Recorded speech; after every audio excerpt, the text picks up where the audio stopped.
We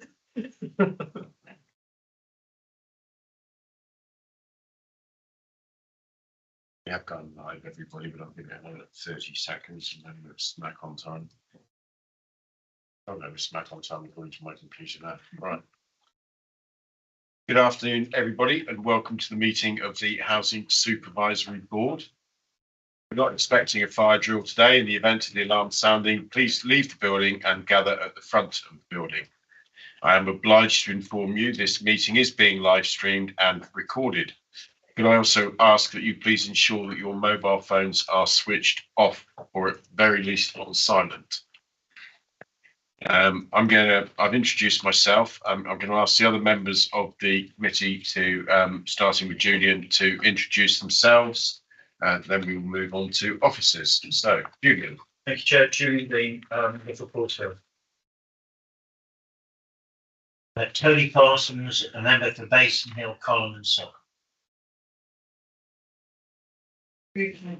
Councillor for Bishop Castle. Right. Emma Webster, Head of Development for Cornovy Developments. Jeff Anderson, Councillor for Halstead Division. Lucy Heath, Client and Commissioning Manager, Shropshire Council. Jane Trethewey, Assistant Director, Homes and Communities. So I'm going to introduce myself. So, Harpreet Ray, Managing Director for Cornovy Developments. Ros Bridges, Finance Director and Company Secretary, Cornovy Developments. Shelley Davies, Committee Officer. very good. Thank you very much, everybody.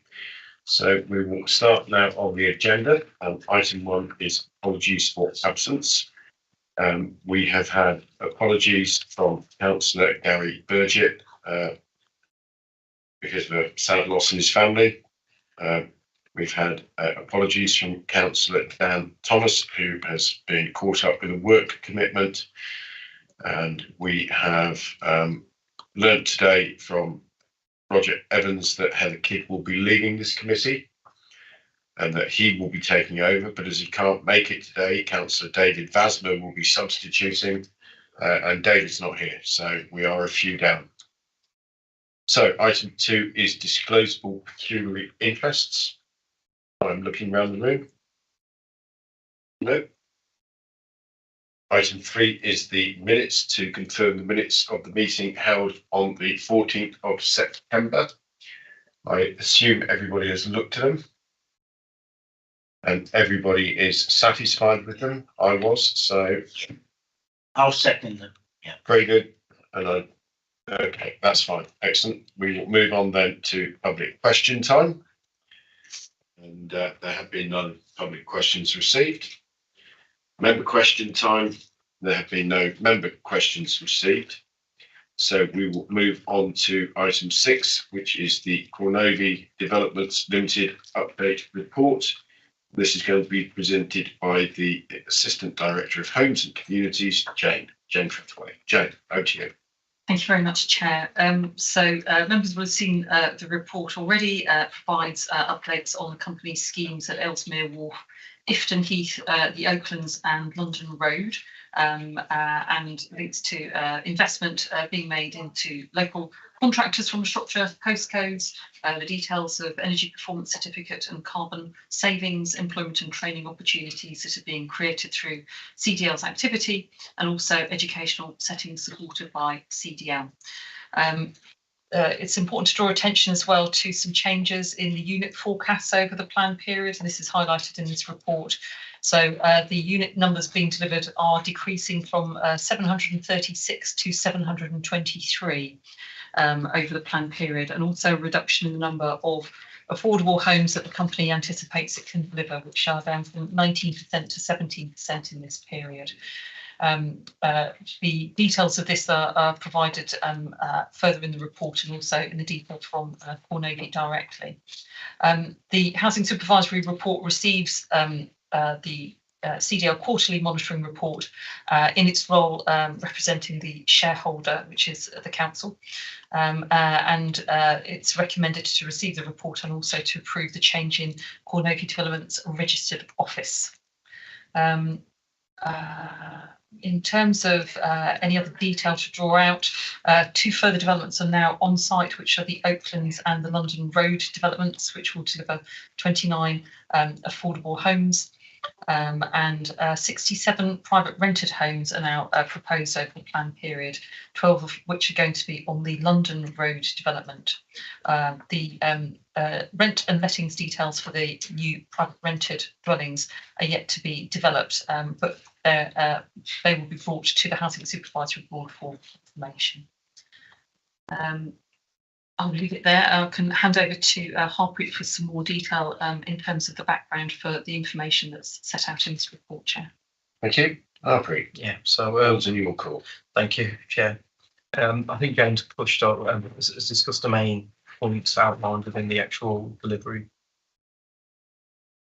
Sorry, I'll start again. I think Jane has outlined the main areas of discussion within the update report.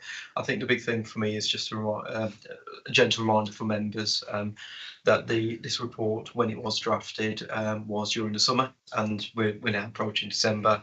And because of that time lag, things have obviously moved on slightly. But what we will be doing is undertaking a update in terms of our forecasted units, including the number of affordable homes we're looking to develop. We are keen that we push that number up, and we've been exploring different financial avenues to allow us to do that, whilst also protecting as much as possible the financial return back to the shareholder.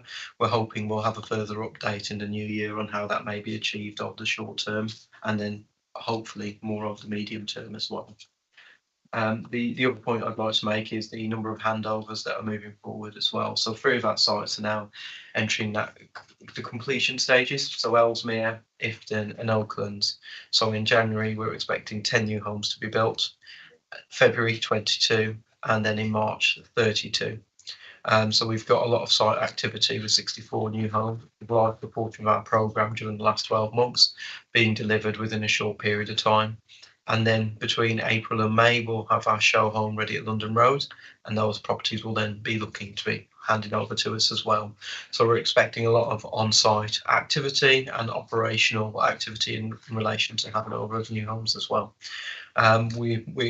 We accept and recognise, like everybody else, it's a tough sales environment at the moment, and we're looking at ways in which we can incentivise sales and making sure that we are,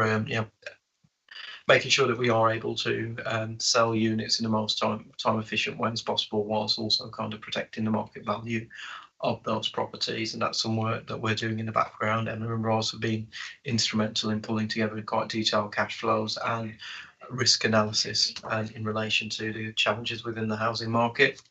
We are expecting challenges within the housing market, but we also recognise from the feedback we've had from other developers in recent months that there is going to be a lack of supply probably for the next 12 to 18 months.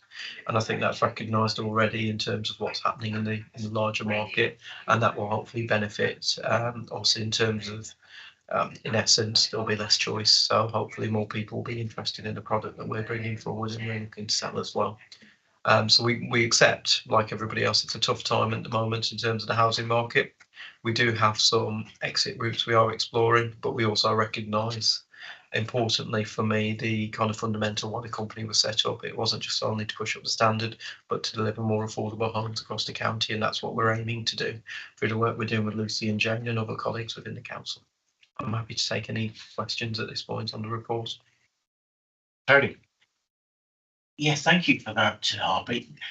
I was concerned with paragraph 2.3 of this report with the reduction in affordable housing, but I think from what you're saying there is that's now being reviewed and may not in fact reduce from 19% to 17%. We want to increase the number of affordable homes, but we need to look at the right avenues to do that. And I think we've got a few ideas which are discussed within the report to allow us to do that. We're now exploring those options.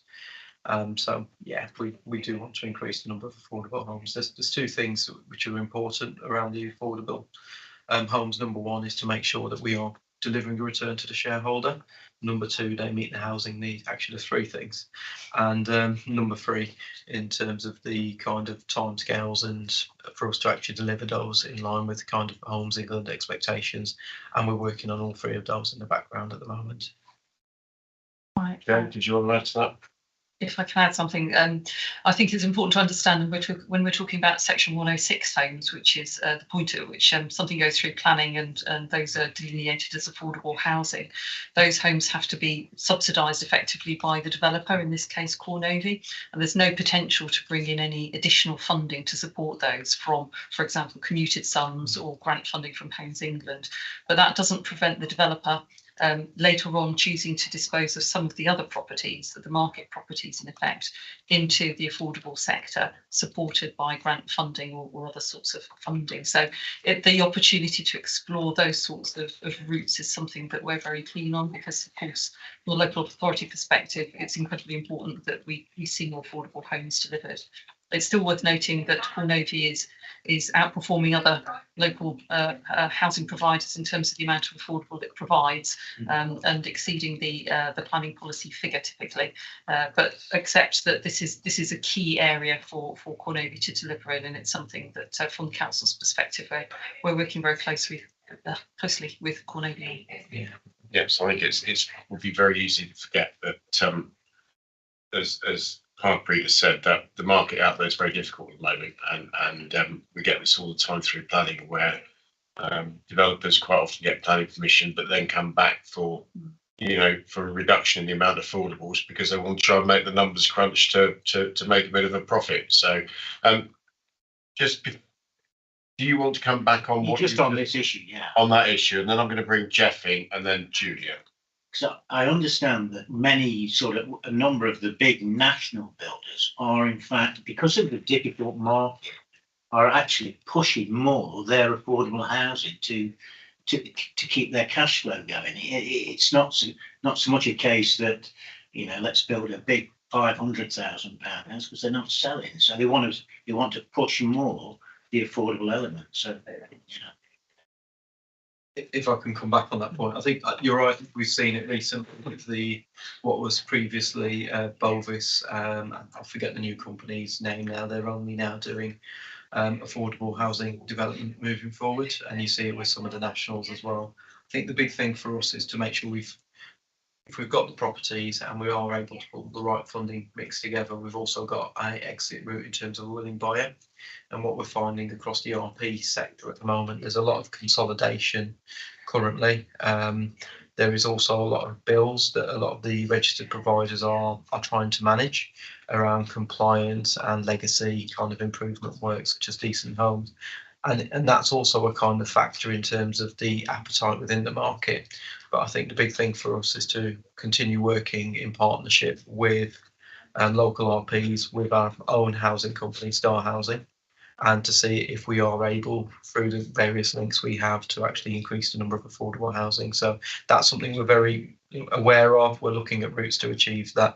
But I do take that larger point, that a lot of developers are also exploring similar avenues to move units on at the moment. And I think it will be like that for the foreseeable future as well.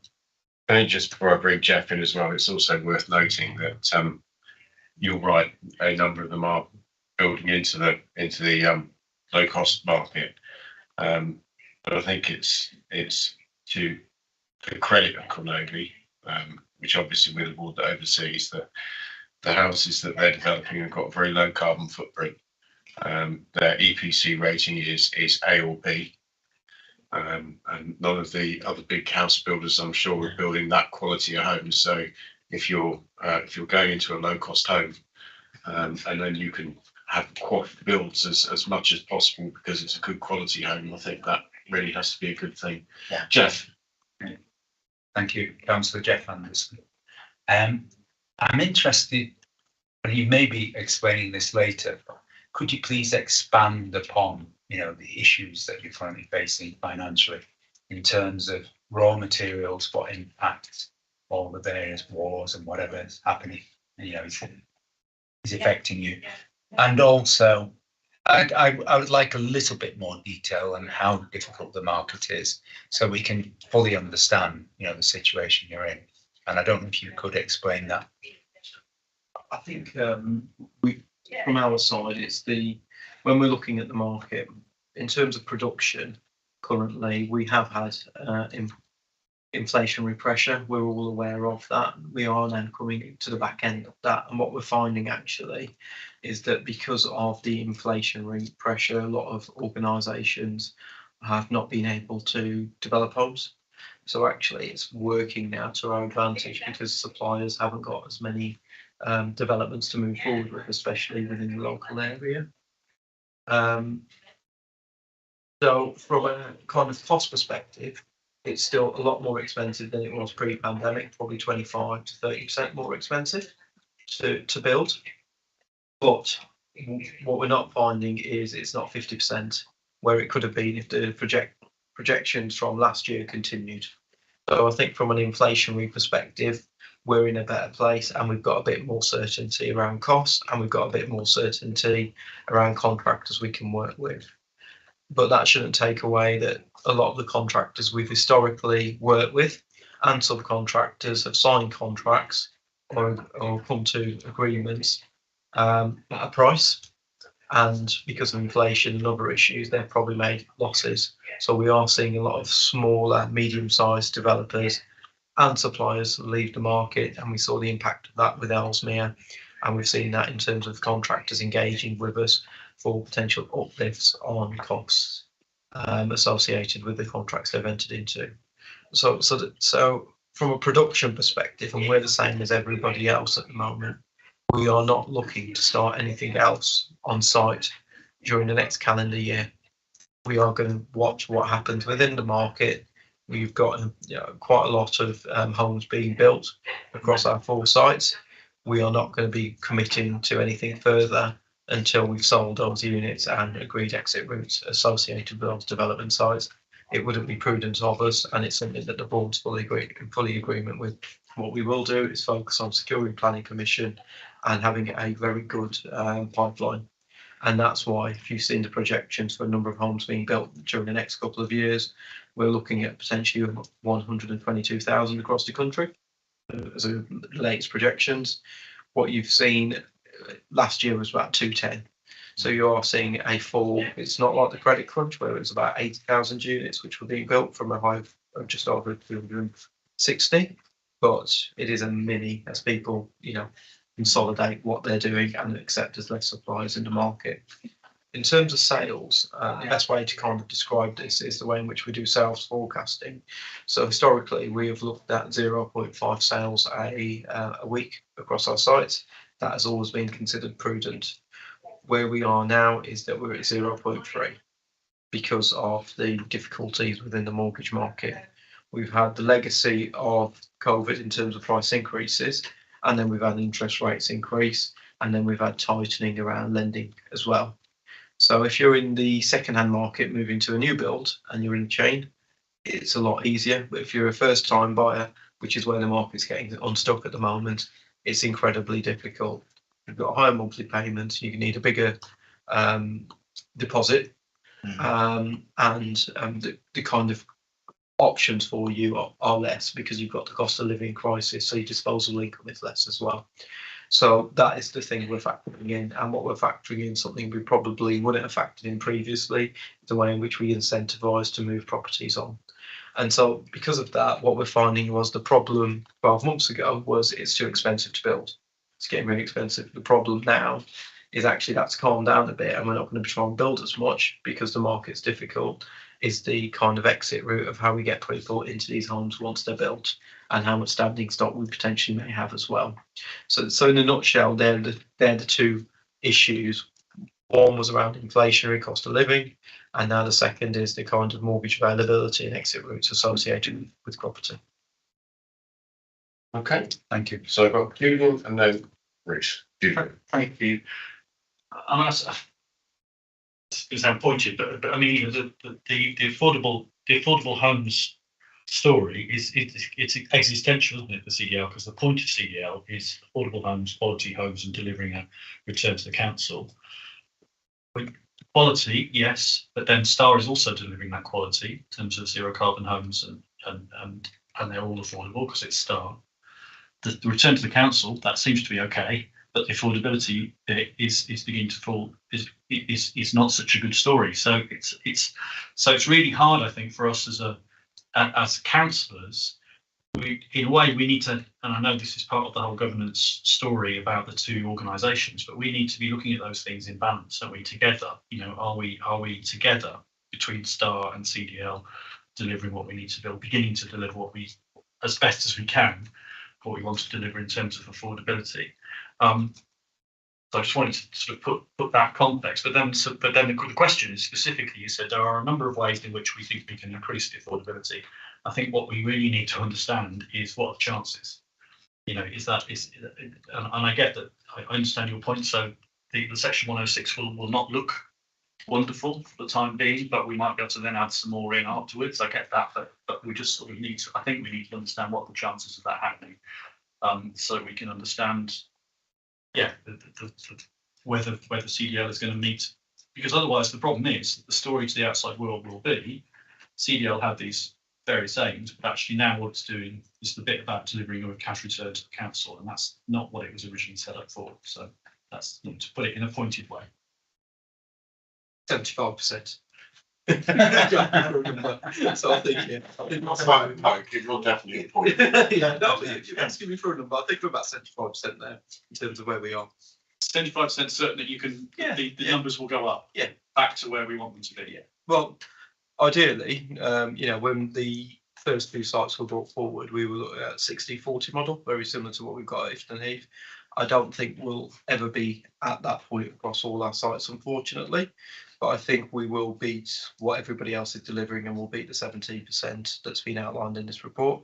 I would ideally like to be in a position where we're in line with other local authorities. A lot of other local authorities, section 106 is between 25 and 30, so I'd like us to get to 25% ideally, but notwithstanding some of the other challenges we've discussed earlier, because ultimately you need a willing purchaser of those homes who have got cash available to be able to move those on. So I think there's a kind of careful balancing act there, because ultimately we can't be in a position as a company or as a local authority where potentially we are subsidising developments which are losing money for the council. Yeah. So we just need to carefully balance that. But we're doing some really good work with Jane, Lucy and her team, and Emma and Ros at the moment in terms of trying to get to a point where we've got a happy medium. So I think 75%, and we hope when we come back to the next Housing Supervisory Board meeting, we'll be able to tell you what we've done and how we're looking to move this forward. Thank you. So watch your space. Ruth. Thank you, Chair. Just a quick couple of questions. The affordable homes, will they continue to be A and B rated? Now, is there a commitment to that? There is, with the caveat that because the SAP ratings have changed, so the new SAP ratings, because what's happened with the SAP ratings is previously it was all about the energy efficiency of the property, but now it's also the cost of heating the property as well, which is factored into account. So where we are at the moment, because we've in this country we've got gas tiered with electric, having a fully electric property with an air source heat pump is not as good as having a gas boiler, because a gas boiler is less cheap to run. So hopefully things resolve themselves, then we will be getting Bs and As moving forward, but we're very much in line with the kind of cost of energy as well.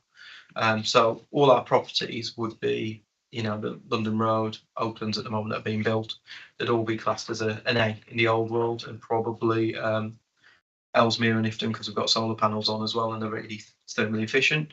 Actually, you'd have an A plus, a high A with London Road and Oaklands, but they're now all falling within the B category. I'd like to say that reflects my exam results. Sadly, it doesn't. Sorry, next question. No, I mean, I'm really concerned that if there continue to be cost pressures, that there aren't some of the options we've considered aren't to reducing the energy efficiency. Because I think it's really important on those affordables because of potentially lower income households. And then my other question, I think you possibly answered it around saying you're currently achieving 0.3 sales per week. So in the context of those sites coming online for delivery January to March, are they all committed now, or are there still considerable sales to go? No, what we've done is, because we've only had certainty around the programme of handovers in recent weeks, and there's still a bit of challenges with that. We have actually taken a single reservation at Ifton Heath at the moment, but we've not undertaken the exchange. We wanted certainty around the handover dates, and we're also aware that it's difficult for people to think about buying a property in December. So we're going for a big launch in terms of sales at both sites early in the new year. We forecast at the moment, again in terms of prudence, that we won't sell our properties until 6 months, until after they're handed over. Again, this was something that was agreed with the Housing Supervisory Board and our own board to make sure we're as prudent as possible with our sales assumptions. And the 0.3 is what we're now looking to forecast moving forward in terms of sales, and that's based on feedback from other developers of what's happening within the market. And it's probably, again, expanding on the point I made to Jeff earlier, which is the market has been very difficult for the past, we all know, for the past 12 months, and sales rates have gradually kind of deteriorated. And so what we're hoping for is a kind of new year bounce. But what we've also done is realigned our kind of market values with where we are now, and also in terms of our sales rates as well, because initially we were very conservative with our values, and quite rightly so when these development appraisals were first approved, and we're moving back to that more prudent position in relation to values for properties. Thank you. Okay, I think that's probably covered everything, except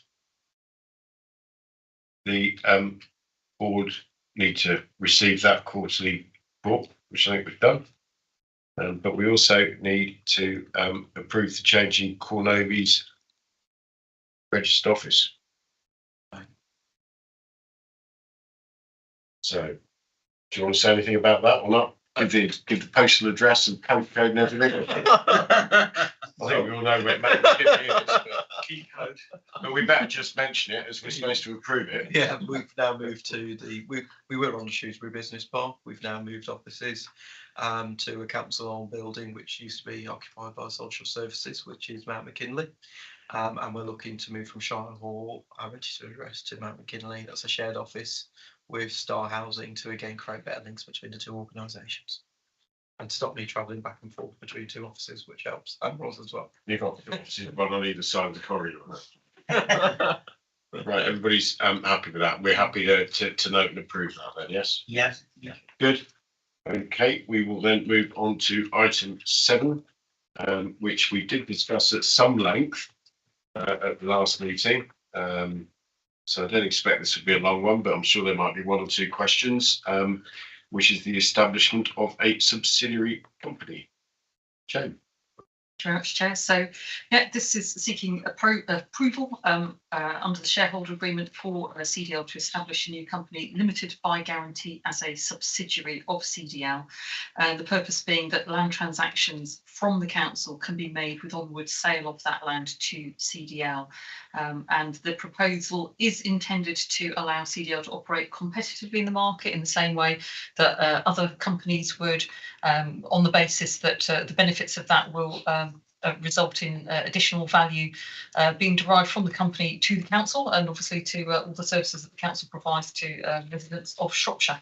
And the advice that we've taken on this from Anthony Collins solicitors suggests that actually this is part of our fiduciary duty to safeguard public money, and it is a legitimate arrangement under the Local Government Act 1999 to secure best value. So there's no basically legal bar to us doing this, or to CDL doing this, and it is something that other companies operating in the field would do competitively. So it's proposed that CDL be permitted to go ahead and do this. So we're looking for an approval for this proposition, and also for all the actions to facilitate and implement it to be delegated to myself and the Assistant Director of Legal and Governance in consultation with the Chair of the Housing Supervisory Board, and then to authorise the Assistant Director of Legal and Governance to sign all the relevant paperwork associated with it.